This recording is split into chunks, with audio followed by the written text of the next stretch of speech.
out and just see what hits the wall, and you're just like, that's not how I think as well. So I think it's more like a quality over quantity, if that's a thing. Yeah. But So how many technology. shows do you do every year? Okay, so And by that's shows, are obviously we talking changed. oh, sorry, for shows, are we talking episodes, or are we talking No, full shows? shows. Full So show, we full have, podcast. yeah. So obviously, I have grown in the last. I've been around for about 2.5 years, but I've been in the podcasting space for about 6 years. Ah, okay. So my company's been around for about 2.5, 3 years, and um the number initially it started with about 3, 4 podcasts, then it's gone to about 5, 6, and I think now this year we've done about, I guess, between 10 to 12 podcasts, but a lot of the podcasts that we make aren't necessarily released everywhere. So we work with a pretty big um sort of multinational conglomerate from India called Tata's, and they have an internal podcast that they have created around sort of leadership and stuff. So we worked with them. So that's not actually distributed. It's publicly available, but it's not distributed on podcast platforms. So again, a lot of people want to make podcasts, but we again, whatever they require from us, we kind of do. So I've also been Mhm. like a line producer for like a fiction show. So we were like, Nice. here's a script and do everything for it. So the casting, the Foley sound, like all of that stuff, we Wow. basically handle doing. Yeah, Yeah, because like I that's a have lot. like a team that do that stuff. So again, like to the extent of just doing a basic interview show all the way to doing a full blown fiction podcast that's already been scripted. So like we're capable of doing sort of the gamut of all of whatever anyone requires. So, yeah. Gotcha, gotcha, gotcha. How big is your team?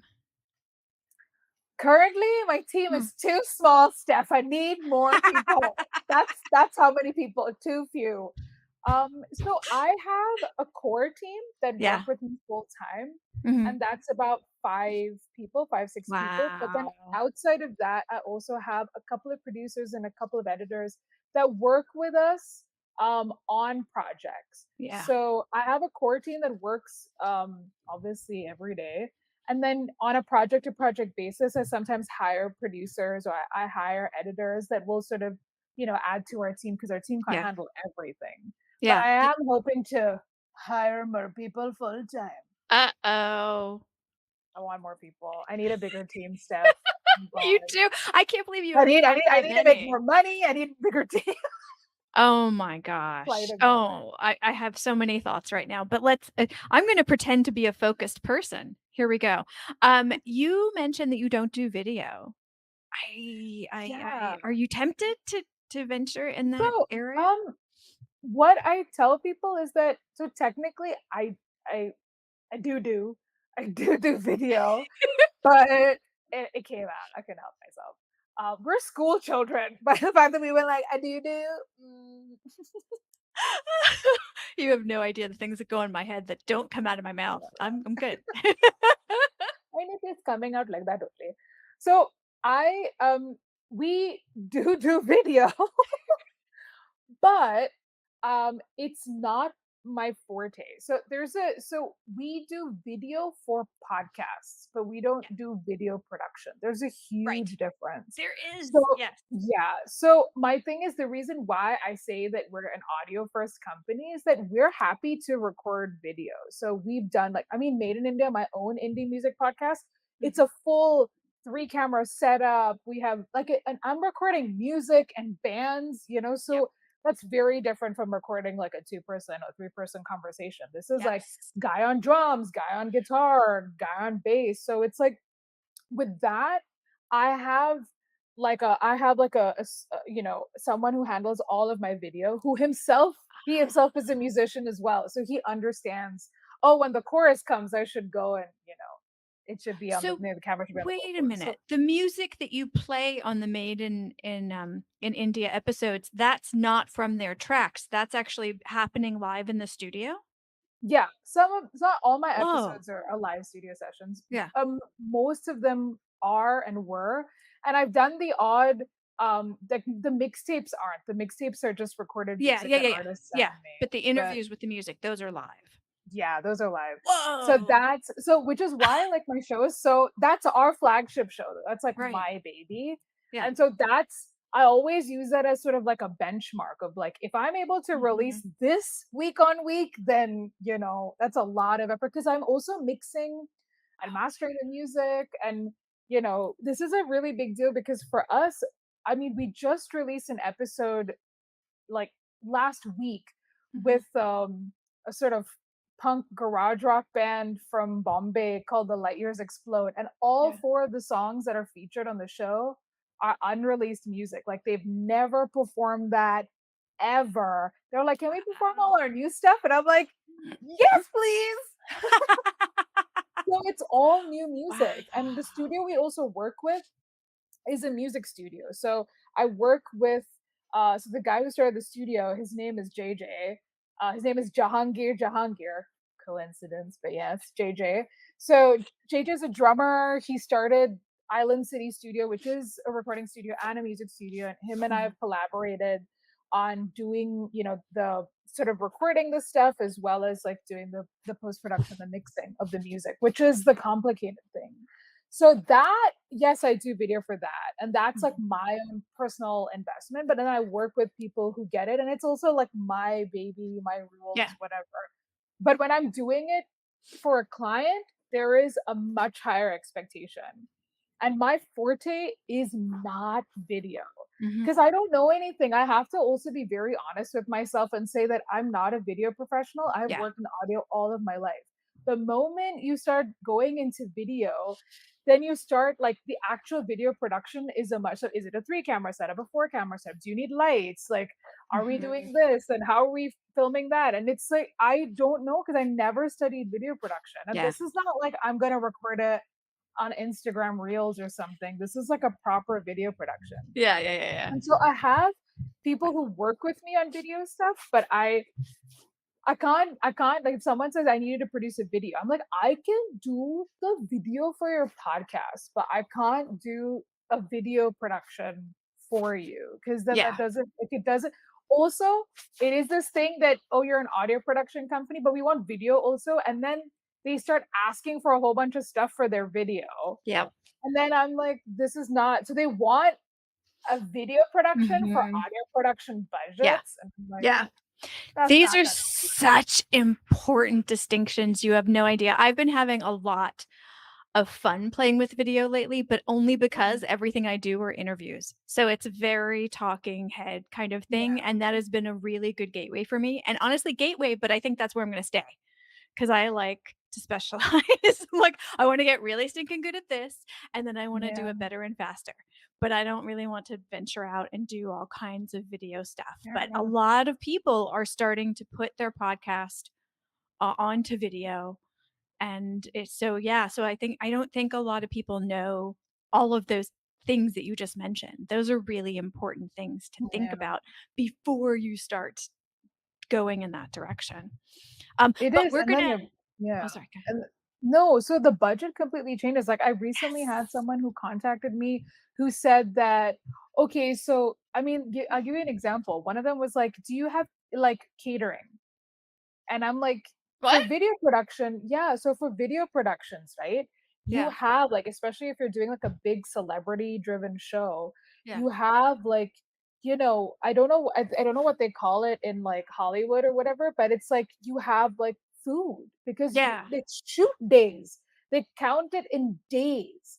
So a shoot day means that Wow. you have to have food for the people who are going to be there. Yeah, And so I'm like, recording studios are paid per hour, not per day. So like right. recording studios are I had to literally explain that to like this person who wanted video.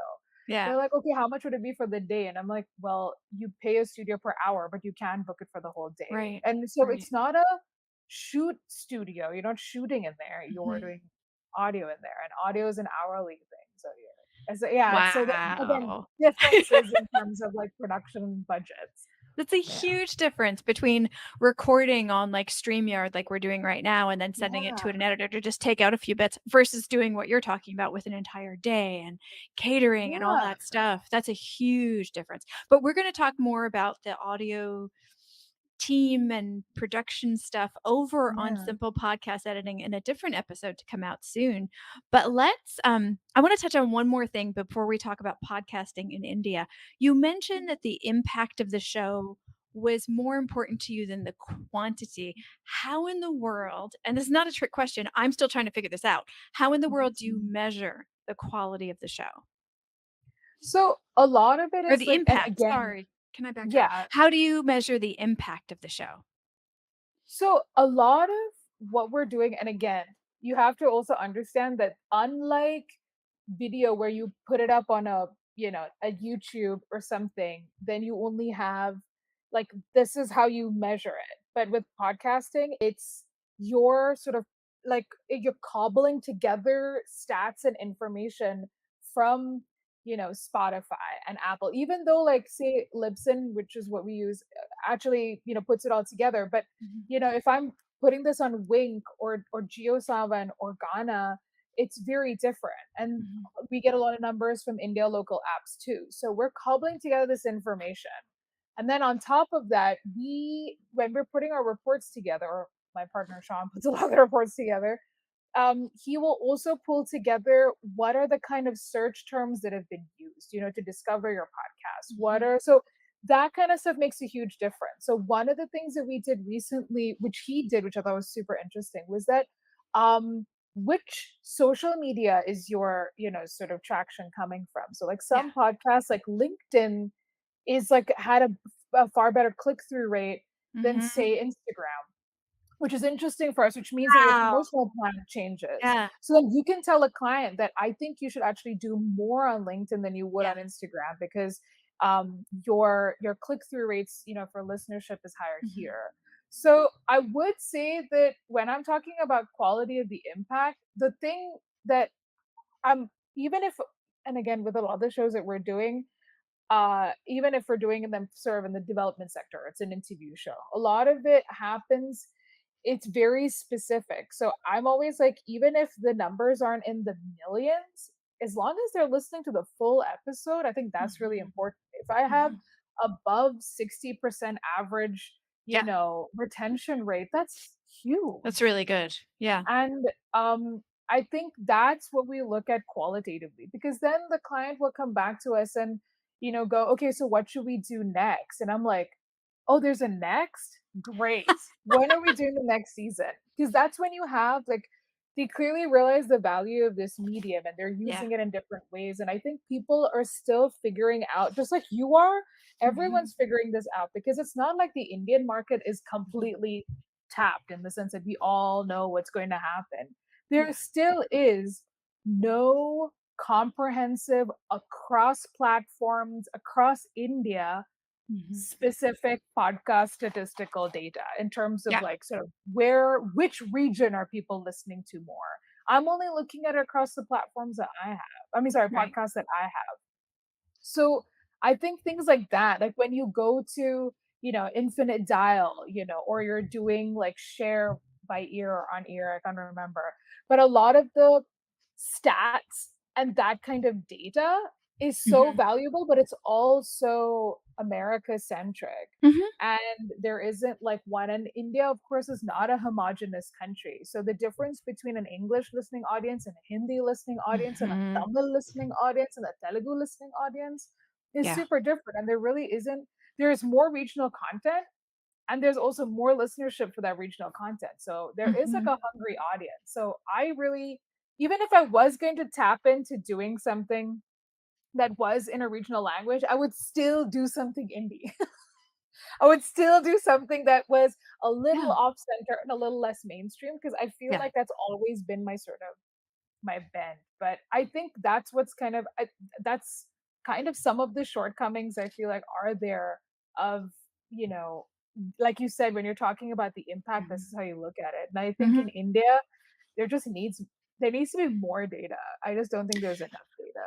Across the board globally. I mean, I talked to a fair bit of podcasters around the world, and honestly, I think a lot of people stop at downloads. And although that is one thing, and I'm probably gonna go up on a what is it? A pedestal or a high horse, or I can't think straight today. Oh, I'm gonna go on in a little rant, but downloads are one factor, right? I mean, Yeah, there are emails, likes, more importantly, comments, like different ways that listeners for sure. contact the host, but also the more I get into doing the post production side, the more I realize some hosts don't have time or don't actually like Mhm. listener interaction. I mean, it's a dirty little thing of just because they want to talk and help the listener doesn't mean they necessarily want all of that interaction.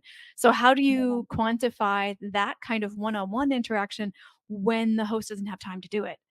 So, it's just like, That's ah, so true. No, because it's so interesting you're saying this because genuinely sometimes hosts don't have time to yeah, interact with fans. And yeah, I think I've been used to it because I used to be on the radio, and radio is such an immediate, mm, medium. It's broadcast. So yeah, you're getting reactions live. People are calling you, people yeah, are tweeting at you. And so you get used to replying pretty quickly.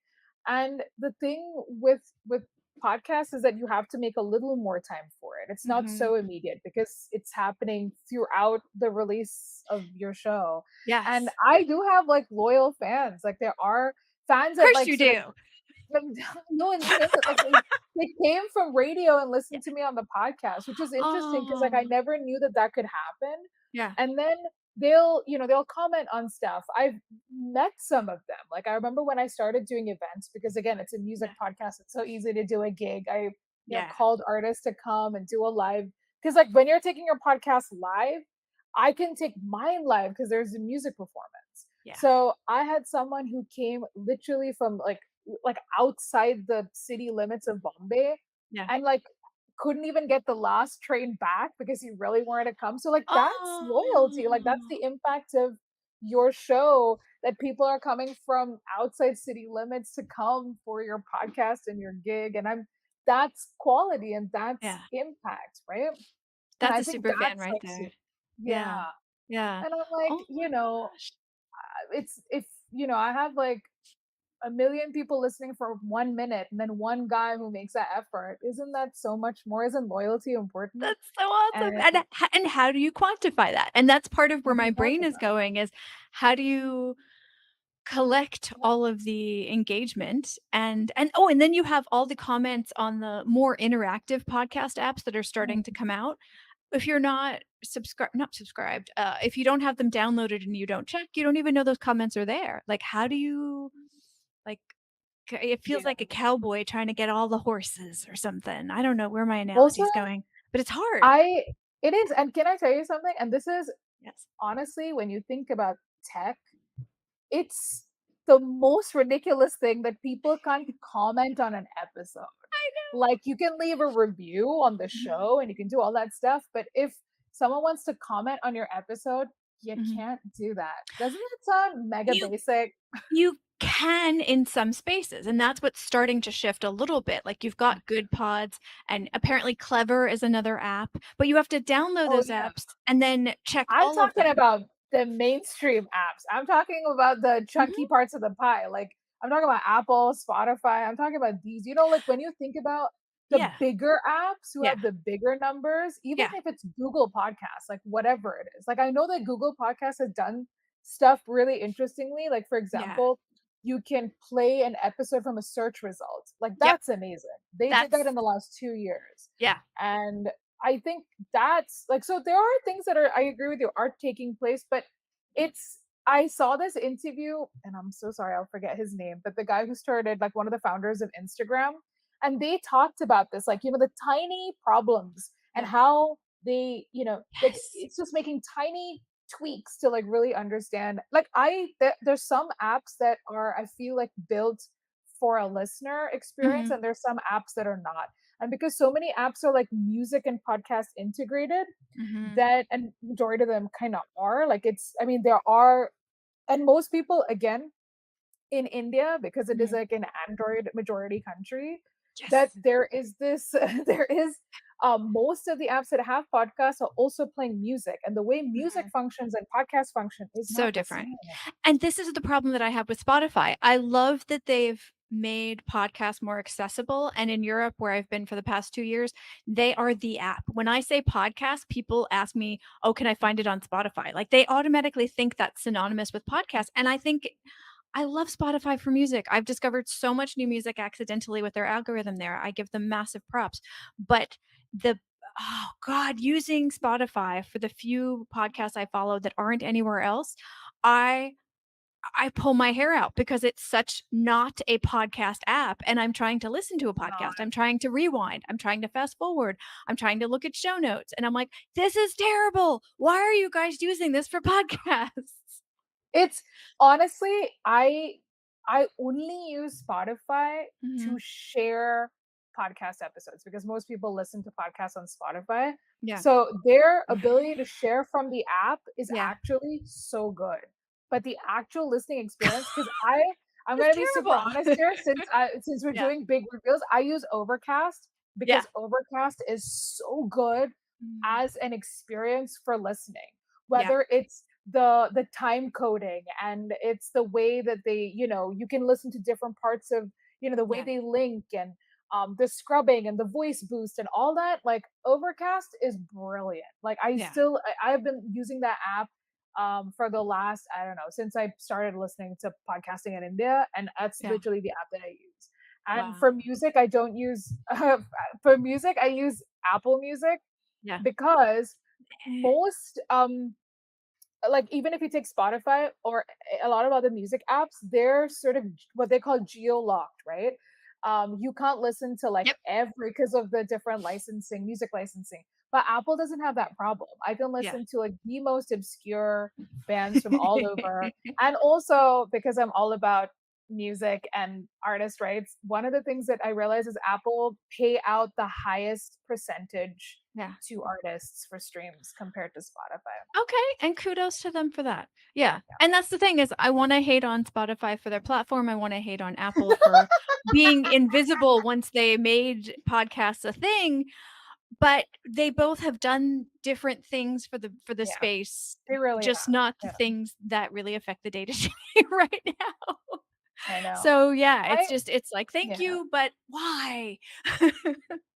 But this is where, I mean, we're talking about Spotify, Yeah, and I'm lucky for this, which is that they have a global program called Sound Up, which is to help yeah, support underrepresented voices in different parts of the world, like Aboriginal, voices from Australia and so on. yeah, And in India, they were focusing it around women in podcasting. And they had picked me and another podcast person, yeah, radio podcast person called Ria Mukherjee, and the two of us were facilitators of their stand up oh, curriculum in India. So we had to yeah, like try to cater it to, teaching like young Indian women, and so there was like, it was super fun to do, and we're still yeah, kind of doing it right now.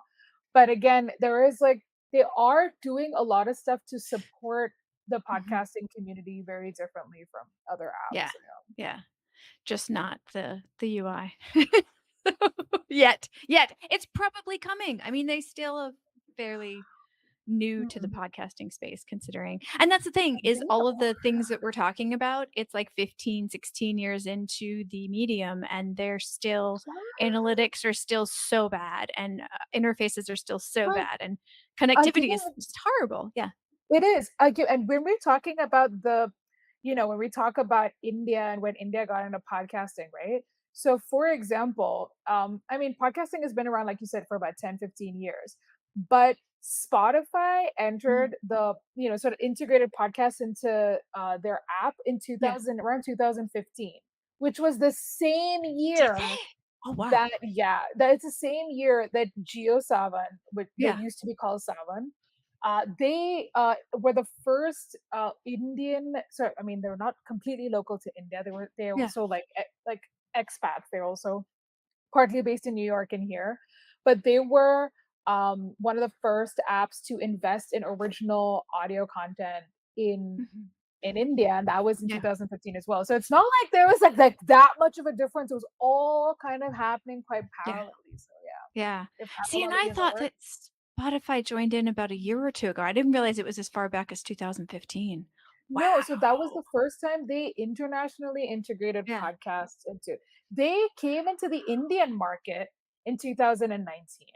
So So, this yeah. makes even less sense why it's so unusable as a podcast app, but that's okay. I would still Spotify, if you're listening, anybody from Spotify, I would still love to help you with this or anything else because I I still can think help you whenever yeah, you need. Call us. anything at all. I Anything. love what they can do and I love what they're trying to do. It's just right Yeah, now. yeah. Ooh, ooh. Okay, so we were gonna talk about some trends in India in podcasting in Yeah, India. yeah. Just some top trends before we go. So what's changed in the past year or two? I know you're gonna edit this, and I'm just gonna no, it's only because my Mac is running out of battery, and I just Oh, not okay. had it plugged in. I'm so Yeah, of sorry. I course. don't mean to be a It's no problem at jackass, all. but like I just am gonna charge it now. You couldn't be a jackass if you tried. Oh, it's a nice. Yay. 2015, wow. Yeah, I think that's when they integrated podcasting into. I mean, I googled it a really long time ago because I was No, no, trying to no, I paint trust you, I just timelines. Aw. yeah. Even if you No, don't, that's fine. I mean, I'm always happy to be re-educated, so it's no, fine. You I can hold totally on trust you. to like, yeah, you can hold on to like things so hard. Be like, I swear I will. Okay, sorry. Okay, my laptop's fine now. What was the question? I'm We're so good? sorry. What The was the question? trends. Oh, so what would you say has changed the most in podcasting in specifically in India in the past year or 2? So one thing that I would say, and this was really big news in sort of 2021, is that Chartable had put out this literally a bunch of like statistics and graphs and all that kind of stuff in a little report about Mhm, the fact that there was this like exponential sort of increase in the number of podcasts being created in different languages. mhm. And there, I think there was like double the number of like English, but in Hindi was the highest growth. Yeah. It was 14x. And then came, Wow. half that amount, like 7x was like, you know, Chinese and Mhm, Spanish podcasts and so on. So there has been a huge increase in the number of podcasts being created in other languages in mhm, India, Hindi particularly.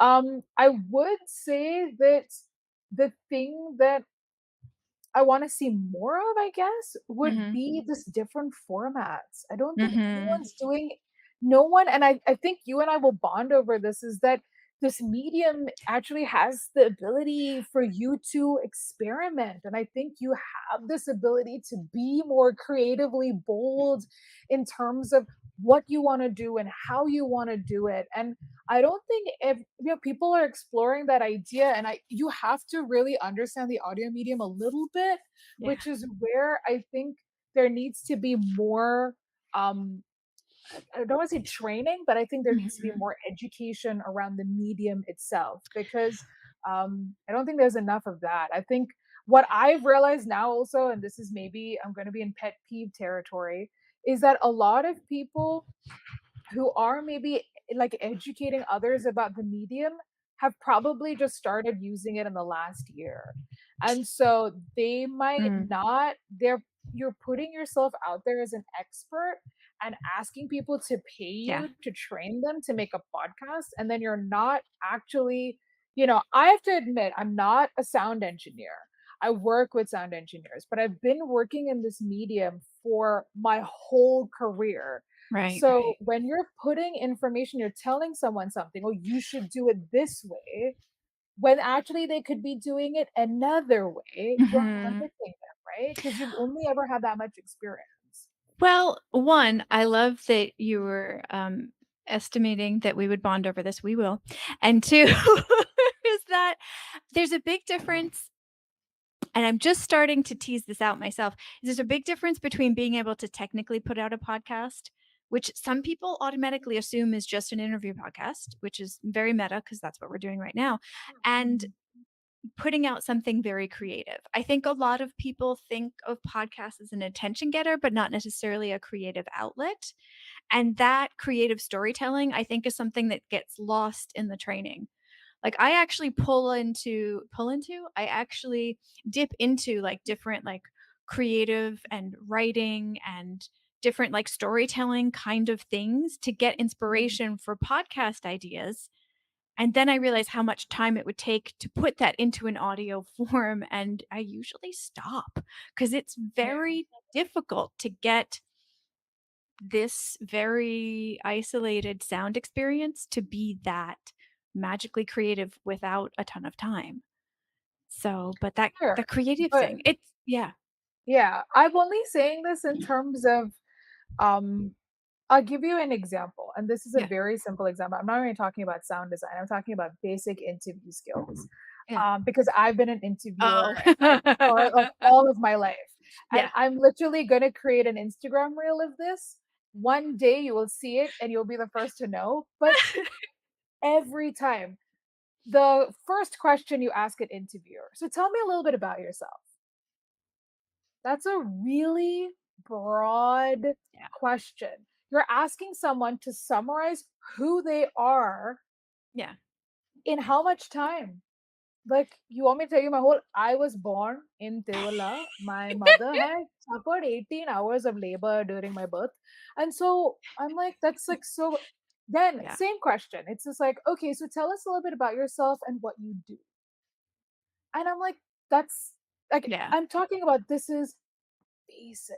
I'm not Yeah. even talking about big Q code level sound design. I'm talking about very basic skills. Yeah. Yeah. And there is what I'm trying to say is that this is super basic.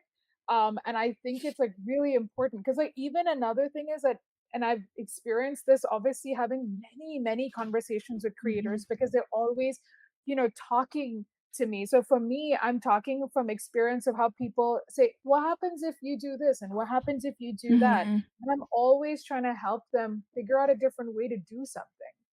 Like, for example, someone asked me, "Do you think I could do sound design in interviews, in like an interview show?" And I'm like, "Of Yeah. course you can." I did it. Like, I did Why a wouldn't you? pilot. Yeah, I did a pilot for an interview show that I mean, we were working on commissioning, and in it, there was the pilot of the show had this interview with this guy, and he was talking. So the show is called The Trained and the Untrained, and the idea of like how much training and how much experience do you need to do your job Yeah. well. And so he talks about the Ooh. fact that he never got any training to be a voiceover artist and a Yeah. radio presenter. He came from a very small town in India and has now become like a really well-known radio presenter. And he talked about this incident where he worked in a hotel and he had to there was a very famous cricketer that was basically staying at that hotel and people wanted to talk to him, a lot of like sort of Mhm. political, you know. And the hotel manager was like, "You need to get rid of these people." So he picked up the phone and um like, basically, like, imitated the cricketer saying that he's too busy and he can't do this today or whatever. But Yeah. that was his first instance of using his voice as like it's like acting, right? Yeah. Or playing a character.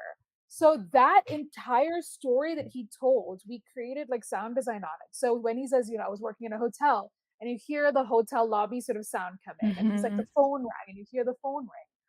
All of this is done in post production, right? Yeah. So he's Yeah. telling the story like he normally would. But because he's such a great storyteller, and most actors and presenters are great Mhm. storytellers, Yeah. we, like my sound designer, created this, like you felt like you were there. Yeah. So you can do it even in nonfiction stuff. So I'm like, that's like another level. I'm only Yeah. saying that when you're teaching some basic stuff, Yeah.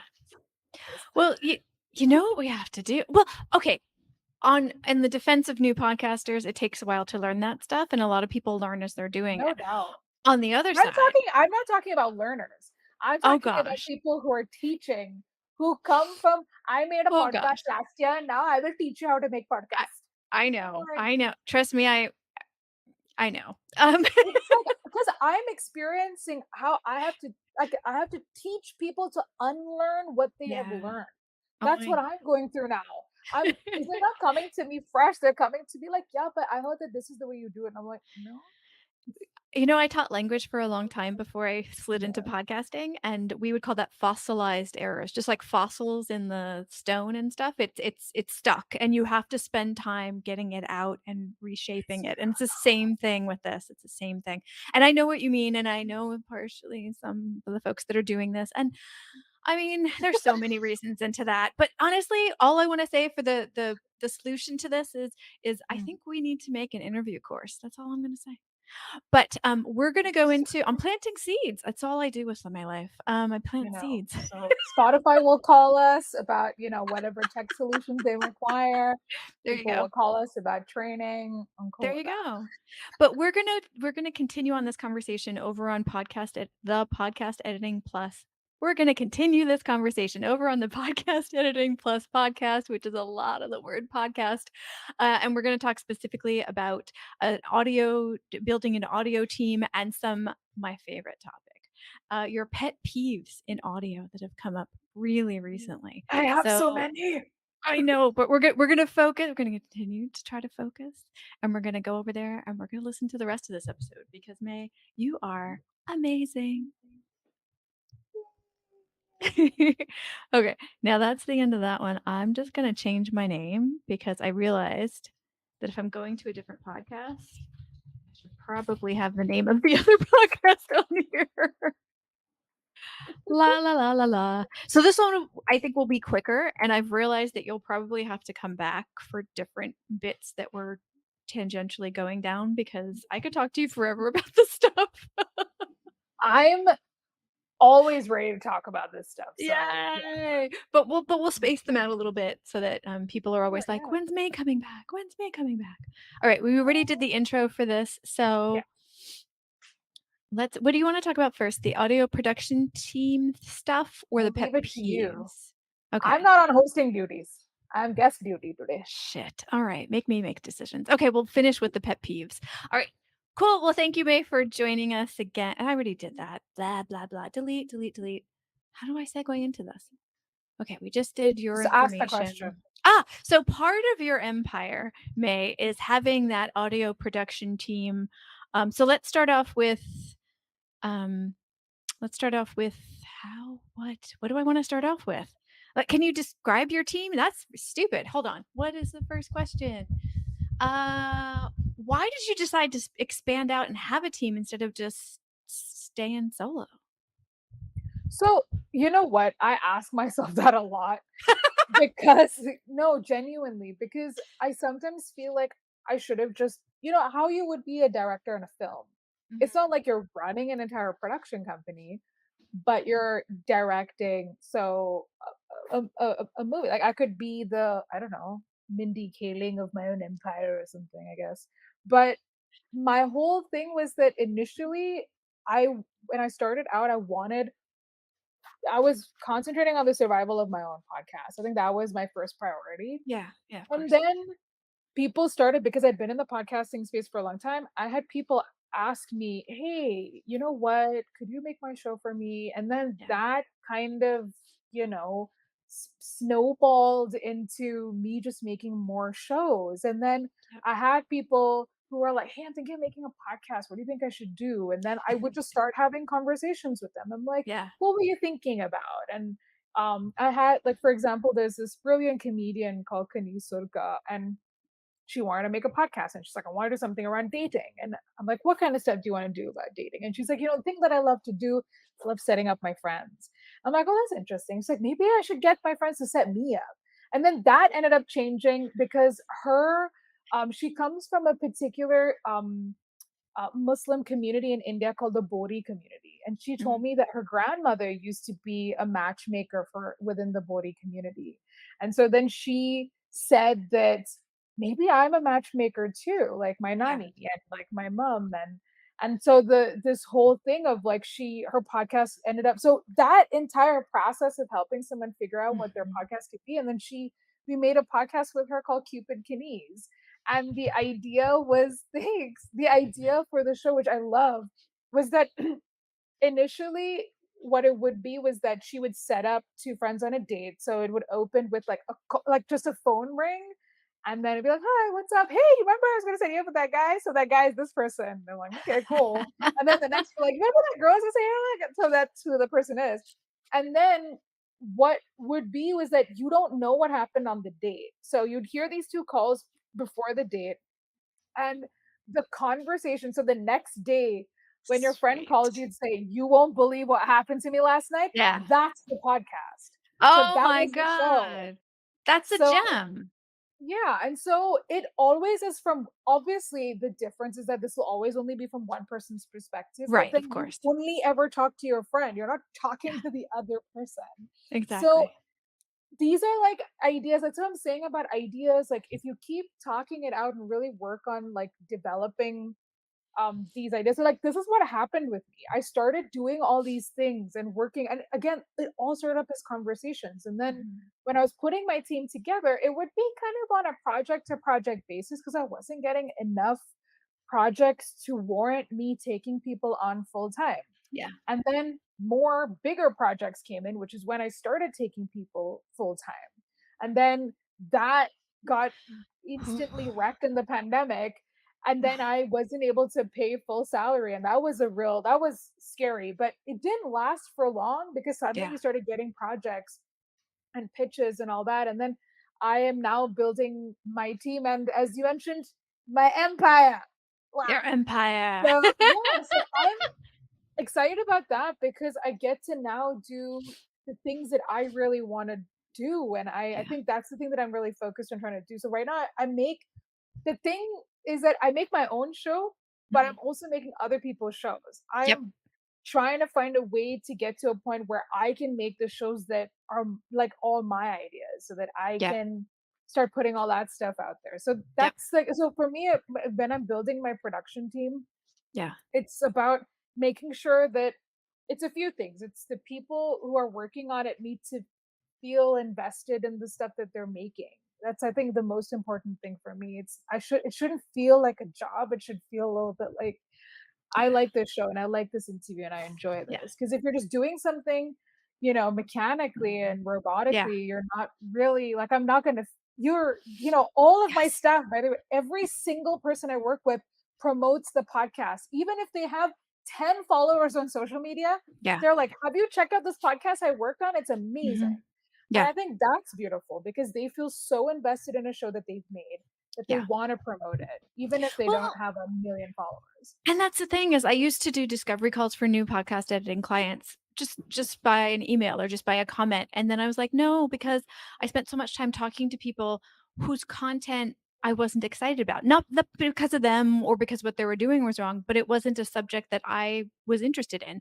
And I realized pretty quickly that if I'm not curious and excited about the topic, I'm going to be a crappy editor. And I'm like, "No." So I actually listen before I even contact them for any initial information or chat with them because Yeah. why waste anybody's time with that? I mean, these people are in our ears. It's an intimate medium. I mean, Yes. we need to resonate with what we're helping to shape because essentially that's what Yeah. it is. Okay, I but yeah. to let's because I you were one of the your team was one of the teams that I interviewed you for the podcast host article on audio production teams and wise wisdom bits and gems and all that kind of stuff on don't look at me like you're surprised, you're wise. And different things Yeah, I am graying, so like uh, on things to keep in mind when you create your first audio production team. And you said off camera and off mic that after you wrote that, you thought of other things that weren't in the article. And I was wondering if you would share some of those. so there was like so when we talked about, I think one of the most interesting thing is I had never, because of your article, I'd never thought about what it takes to create a production team. I think I was just it always came from recommendation. Yeah. I was hiring sort of somewhere ex radio people.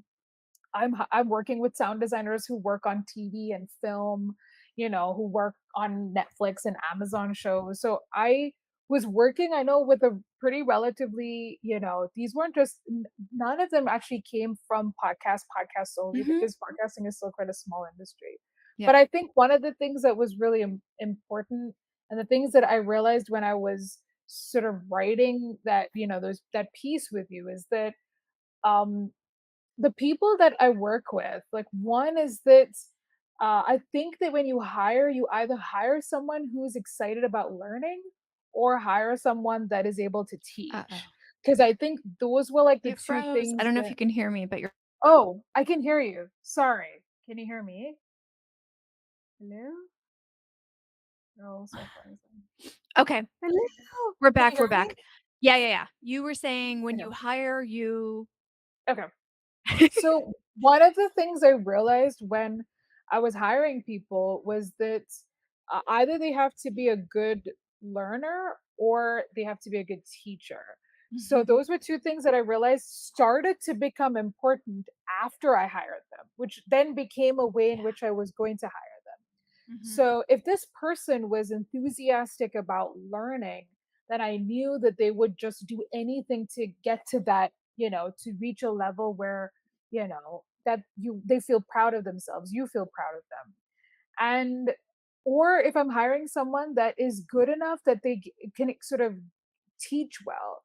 So a lot of like my sound team are Mhm. working, and I also need for them to be problem solvers. They have to. I can't be in a situation where if I give you something like we talk about the pandemic, one of the things is that everyone recording went online, and people were, again, excuse my French, but it was garbage audio quality, and it was depressing because Experimental? Okay, okay. avant-garde. Yeah. We went back to I I'm not even kidding. We were going back to radio, like, I worked in radio, so I know what audio quality like goes into radio and what you get off like an FM stream. So I'm like, are we going back to that? And it was worse. It was worse. And I'm like, this is terrible. So then the moment we started going online, every client we worked with wanted us to be like, so we want to interview online interviews. What should we use? So then I told my head of sound, I said, you need to go find me what is the best software. And then what he did was that he went through every podcast recording, audio recording software. Yeah. And then we did a whole bunch of troubleshooting stuff, right? What happens if I drop off the link? Because we live in India. Internet Yeah. is not great here. So it was, what happens if I drop out? The guest drops out, the host drops out. Do we lose the entire Yeah. edit? Like, are they backup files? What happens if we as a team who are the producers on the link drop Yeah. off? Do we Yeah. lose the files? How do we recover the files? Can we have better Wow. conversations with, so everything we like troubleshooting all of these. So which was the best one? So We what'd you found end what was the best one? we work with Riverside. Gotcha, So okay. yeah. So but we tried everything. We tried Squadcast, we tried Zencaster. And I think I mean, I didn't obviously explore all of them, but Yeah. yeah, and Riverside honestly is one of the really good ones. But again, I'm always open. And Wow. Riverside Yeah. came as a recommendation from a friend. And then my team, my partner Sean, like they really like looked into figuring out what was like the best one. And honestly, Riverside was the best. They also Okay. record in pretty, like they record in really good quality. They Yeah. record video really well. They allow a certain number. And again, um I think, and this is also, it's not just me, it's another thing that we were realizing with some apps was that what you listen to in Mhm. this recording does isn't what gets recorded. So Thank you. that could go Mhm. either way. It could either be worse or it could be better. So with Yeah. Riverside, even if the video was a little blurry, it was because it was saving the bandwidth to record so that at least the quality of the video and audio was okay. Ah, So okay. that's what they were doing. So again, it's not like we haven't had like problems before, and Yeah. no app is perfect, but this is still better than most. Okay. So I So would, yeah, what I would what I say that's think you're saying is that being it. flexible and curious is more important than any one technical skill to be in I an mean, audio team. I do need some technical. I'm not going to hire someone to edit my show who. Well, of course, but if you have many people that have the same technical skill, them having these Yeah, other traits is more important than anything else. Pretty much. And I think Yeah. it's also varying skill levels, right? Yeah. But I think one of the things that this is something that you made me think about, but I didn't include in the piece, was it's a conversation that I've had with other entrepreneur friends of mine, which Yeah. is that because we're startups, um, we can only afford certain salaries. So one of the Yeah. things when you start out, you're working with like young, enthusiastic, they're like, and one of the things is that that's exciting, Mhm. but you reach a certain level as you're going along that you need to start working with people who are more senior in Yeah. terms of experience, in terms of managerial skills, in terms of, creating, um how do I say this?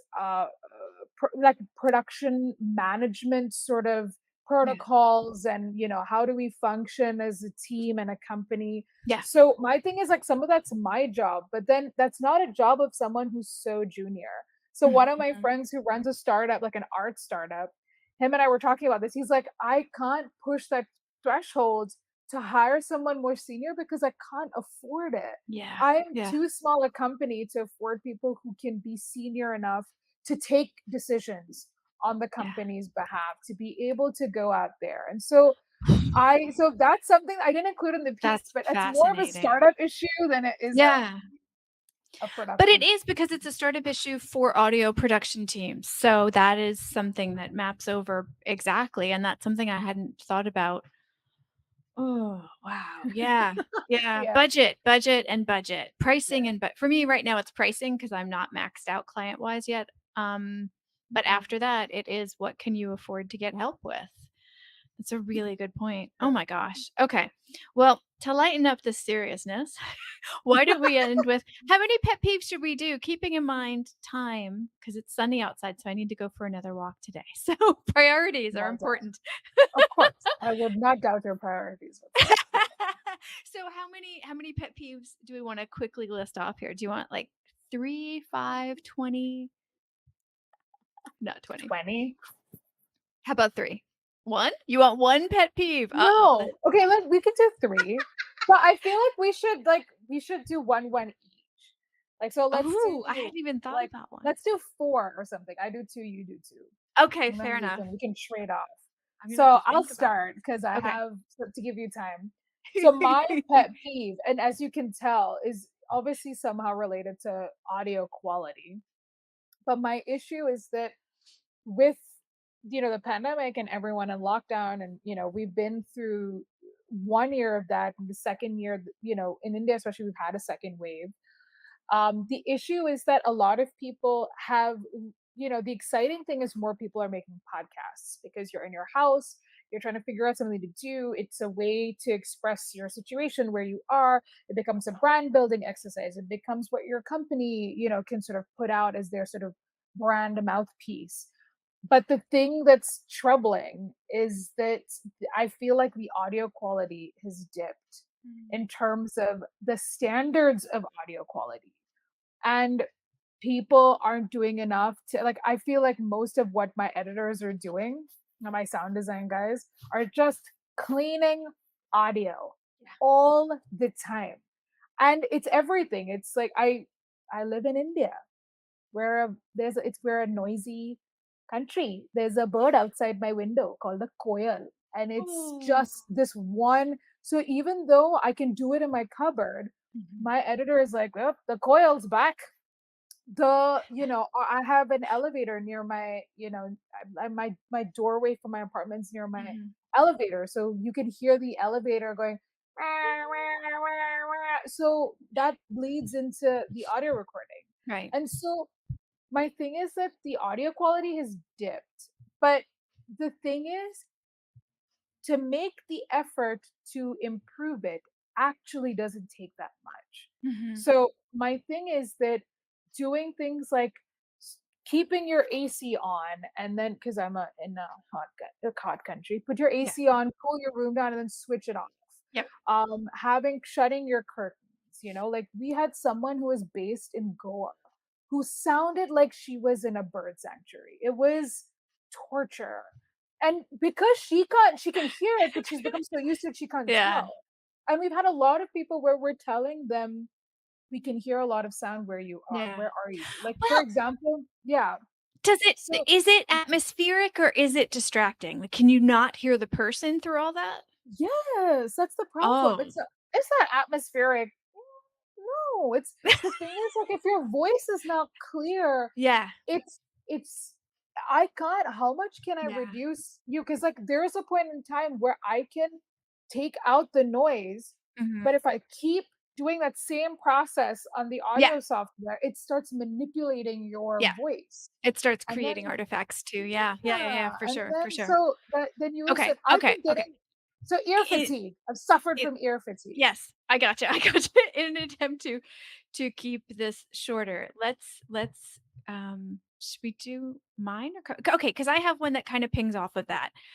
I think that there are a lot of tools, even for folks who don't wanna get super technical, that can help folks with, like Auphonic already has 2 hours free. You can run stuff through there and get a little bit of cleanup really easily. And there's other tools that are very, very accessible to folks, but there is also the other end of the spectrum, and this is my podcast editing, pet peeve, is that people care so much about what tool they use to do the sound cleanup, and the listener does not care or know what tool you're using. They don't go into DAW hierarchy, they don't care. The point is, how does it sound? Can you hear the speakers? And, I mean, how accessible is it for the listeners? Is the volume too low? Is there too much distracting noise like you're talking about? Those things are important. Exactly. The technology hierarchy is ridiculous. And that is the thing that annoys me the most, trying to be one of those people like you who's trying to clean it up so that it is accessible to the listener. So that's mine. What's your second one? Um, my second one, um, oh gosh, this is gonna be a tough one because these Uh-oh. rants are these rants are gonna be real mean. Um, but okay, I think this would be, and I don't know, this is more of like I guess a little bit of like a client based thing, I guess. But it's when um I've been really lucky that I've had some amazing clients that I've worked with, Yeah. genuinely, who understand that I'm coming from a space that I know what I'm talking about, and they Yeah. respect me for that. But I've also had moments where clients think they know best, and then you try to reason with them and they don't listen and they just want it a particular way. So then you do it and then they hear it. And then they're like, this sounds terrible. What did you do? And I'm like, I did what you told me to. And then they realize why I do what I do. But again, and this is not just podcasting, and this goes across the board Sure. of that if you're hiring someone for their expertise, Mhm. then take it. Mhm. Take advantage of it. You're paying for it, goddammit. Why are you telling me what to do if I can tell you that this would make it sound better? Yeah. But yeah, Yeah. that's my last pet peeve. Oh gosh. I have so many, but I also worry about privacy and offending people. So I'll go general on this. I'll stick more to discovery calls because it's easier to anonymize that and I don't have long-term relationships with a lot of those folks. Yeah, The yeah. real most people don't understand what goes into even simple interview episode uh, editing. And even with explanations and examples, there's some sort of weird idea in the world that you can get someone to edit your podcast for $10 an hour and it will sound great. And those conversations are very confusing to me because ah, they just are. Because it's a technical Yeah, skill. And it is. I don't know what I know where Yeah. people are who do charge that rate. I don't know how. But I've had some people come to me after they've tried those people with very bad results. And they're very, Oh my very, god. very Me thankful, too. lovely people who understand that that's not an acceptable rate. But for some reason, there is this idea that even though it's a technical skill, which most people understand takes time, education, know-how, experience, all that kind of stuff, there's still this idea that you can get a deal on your podcast editing, and I don't understand where that's coming from at all. I it's so crazy you're saying this because we've had the same situation where they've Mhm. paid someone to do something, they haven't done Yeah, a good job, then come to us, and yeah. then we tell them how much it would be, and they're like, "Wow, you guys are expensive." We're like, "No, we're No, not. We just that's do it better." Like, what it obviously, you costs have to to get it pay for right. better. Yeah, Yeah, exactly, and it's exactly. we've had like moments like this where, and most, like you said, most people are actually willing to, and if they're not, I'm also Yeah, okay with that. If you yeah, want to hire, and I've had moments where someone has just asked me only to do editing, and I'm like, this doesn't make sense if you only want me to edit. And I gave this analogy, yeah, because I said I will help you make your podcast, because what we yeah, do is that you hire us. So it's the difference between hiring a graphic designer and then hiring an agency, right? yeah, There's a reason you hire an agency, because they're yeah. going to give you more. You hire a Mhm. graphic designer because you just need them to do one small thing for you. So whatever rate I give you is going to seem ridiculous. So I was like, I'm not going to give you what I cost. I will give you some advice. Hire just an editor, because Yeah, that's easier for you to do than to hire me. When you come to actually make your podcast and design the content and yeah, figure out what would be impactful and what you think would make my podcast do well, yeah, then you come to me, and then I'll give you, like, I'm not I yeah, you don't come to me just to, like, do editing. That doesn't make any sense. So yeah. I've done that before where I've advised a client, like, because she was working for someone who was anyway going to make a podcast, and they needed Mhm. someone to conceptualize a show and work to handle production and distribution. So I said, I'll do that. Yeah. But this other show that you want to work on, you just need an editor. You Yep. don't need me. And I don't want to embarrass myself by giving them some sort of like Titanic rate. And then they go, wow, she's real expensive. Ew. And because that's why I gave the difference between the graphic designer and agency, because then she understood that, oh, I would, if I'm paying an ad agency to do this Yeah. versus just hiring a graphics guy, it's a difference. Yeah. So, Yeah. Yeah. I get that. I get that. And it's one of the reasons why my podcast and my I guess my business switched name. We rebranded from Simple Podcast Editing to Podcast Editing Plus because I was not doing simple. yeah, Technically kind of simple, but not even. But I was adding on to all these extra services without even realizing it, and yeah, I was like, "No, by saying simple, you're gonna think it is cheap," and I'm not because, the yeah. time and the tension and sheer exposure to things that matter. I It's not agree. And simple, this not is, simple. it is not simple at all, because I have, like I said, I work with um my head of production and my head of sound are both sound designers for film. Yeah. And so one of the things that I've had conversation with, because they talk Mhm. about the difference between, one of the things about podcasting is it's dialogue editing, right? So when you're Yes. editing dialogue, it's so different. So how a Mhm. person ends a word and starts another word, and Yep. how their cadence of speech, and how do you make sure it like flows well, and so all of that stuff Mhm. is so different. And Yeah. like you said, it is a skill. You're not just like cutting words out, you're not like Yeah. just making magic. And I've had moments where people think post production is just magic. And then it's going to sound like amazing. You took out like, I'm like, I can take certain amounts of like ums and ahs out, but Sure. some of them are You gonna be can't. in there, and that's okay. Yeah. Because if you chop all of them out, it's like a bad haircut. It's like, "Wow, that Yeah, looks wow. that's a It'll really grow good in. way of putting It'll it. grow in." Give it a few months, it'll be okay. How about the ponytail holder? Here you go. Like, yeah, it's just awful. It's choppy and it's terrible, and That's a really yeah. good way of putting it, but it is. Thank And you. then you sometimes have, people who will be like, "Can you take out this word?" And I'm like, "Well, I could take out that word, but ideally I'm gonna take out the whole sentence because it doesn't Yeah, make sense." So exactly. it is a lot of like how we're trying, like you said, like your editing isn't simple. Your editing, Mhm. if you're into interviews, it's so important how you edit them. Yeah, And I think that's a whole other skill in itself. And when you're trying to like, the problem is like people don't realize in audio what exactly you're doing, yeah. because with video you can see it, you can see the Mhm. difference. Oh, the coloring changed, and oh, Yeah, he's brought in this thing that's coming in here. In audio you don't. And the thing with great audio is that you notice less, because the more you notice, the worse it is, and Force the it less is. you notice, the less you It's notice, so true. that's how good it is because you didn't So notice true. it. It's so true. It's No one so will true. And doing understand. before and afters, it only like some people like people have different ear sensitivity, shall we say, and they might not Yeah. notice some things, whereas a lot of other people might notice it. And so yeah. Oh, this is a whole Oh, other wait, conversation, May. I've had Oh that no. experience where I'm not we're throwing it at that meme. I've had that experience where someone like my engineer was like, okay, they want I've said this will sound better. They've said no, this would sound better.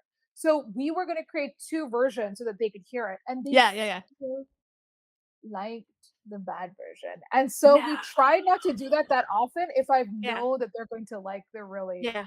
shitty version. So even though my editor wants to do it, I'm like, don't. They won't understand. Because just because they like it doesn't mean their audience will appreciate it, and that's the thing. It's like I want to please my client sounds weird, but I want to keep them happy, but it's not just them, it's their audience who's going to listen to it. Yeah, And their I audience, agree. it's It's tough. hard. It's so hard. May, It it's been is. such a pleasure talking to you.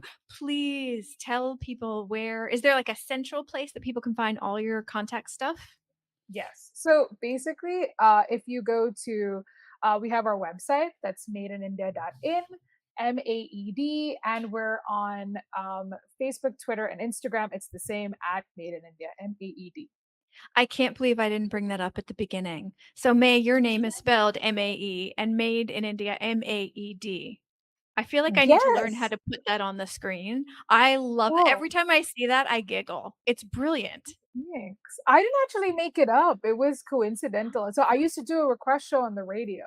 Yeah. And when I used to play people's songs, someone on Twitter said, "Hey, you played my song. Thanks so much. Hashtag made my day." And they spelt it Maed. No way. And yeah, and then I just I'm like, taking that. Yeah. Yeah, and that's the thing, And you I don't have to used create it. Yeah. everything, but pulling it over into it and using it in that way, that's Become super my clever. empire now. It is Yeah. your Even my empire. mom, 2 years ago, she bought so when I started my company, my mother's gift to me was she bought the website maed.in. So made.in, my That's so mom bought the sweet. website. It was super sweet. She was like, "This website is available, you should get it." And then she's like, "I'll get it for you." Then she like bought so she bought made.in, and I'm forever grateful to my mom for that was her little investment in my company. It was very That's sweet. so sweet. I Thank think I you. love your mom. I Okay. love you too. Okay, good. All right, we gotta go now.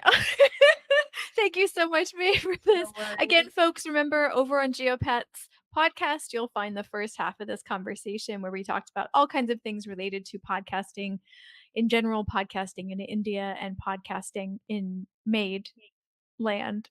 I'm making up stuff now. All You do right, you, girl. You do here's you. where we say goodbye. Bye. Bye. Thanks so much, Steph. It's always awesome talking to you. You too. You too.